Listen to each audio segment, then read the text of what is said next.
ಎಳ್ಳೆನಿತು ತಪ್ಪಲಿಲ್ಲದ ರಾಷ್ಟ್ರತನಯ.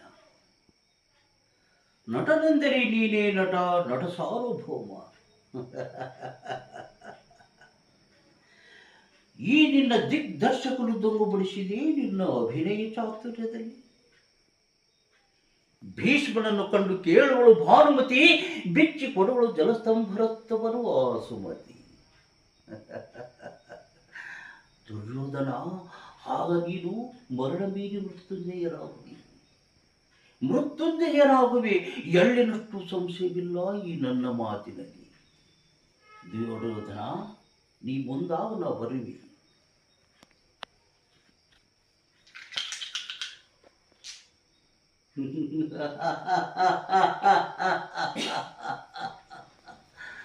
ಹೋಗು ಹೋಗು ಹೋಗು ಮಹಾಮೂರ್ಖರಿ ಹೋಗು.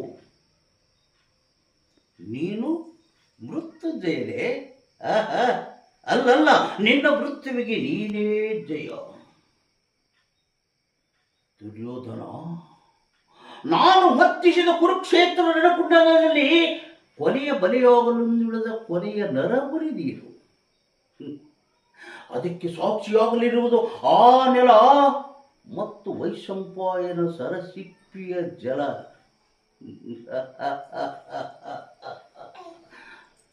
ಎಲೆಯಲವೋ ಕೈ ತುಳಿದ ಕೊಲವೇ ಎಂದು ನಾನು ನಿನ್ನಪ್ಪನ ಮನೆಗೆ ಕಾಲಿಟ್ಟೆನು. ಅಲ್ಲೇ ಮಾರಿ ಹೊಕ್ಕ ಮೊಸಳದಂತಾಯಿತು ನಿನ್ನ ಮನೆ. ಏನೊಂದು ಕಾರಣವಿಲ್ಲದೆ ನನ್ನ 100 ಜನ ಬಂಧುಗಳನ್ನು ನಿಷ್ಕರುಣಿಂದ ಕೊಲ್ಲಿಸಿದ ಪಾಪಿ ನೀನಲ್ಲವೇ? ಆ ಪಾಪಿ ನೀನೇ ಅಲ್ಲವೇ? ಅದರ ಪ್ರತೀಕಾರಕ್ಕಾಗಿ, ಆ ಸೇಡಿನ ಜ್ವಾಲೆಯನ್ನು ತೀರಿಸಿಕೊಳ್ಳುವುದಕ್ಕಾಗಿ, ನಾಳೆ ಬೆಳಗಾಗುವುದರೊಳಗಾಗಿ ಉಳಿದ ನಿನ್ನೊಬ್ಬನನ್ನು ಕೊಲ್ಲಿಸಿ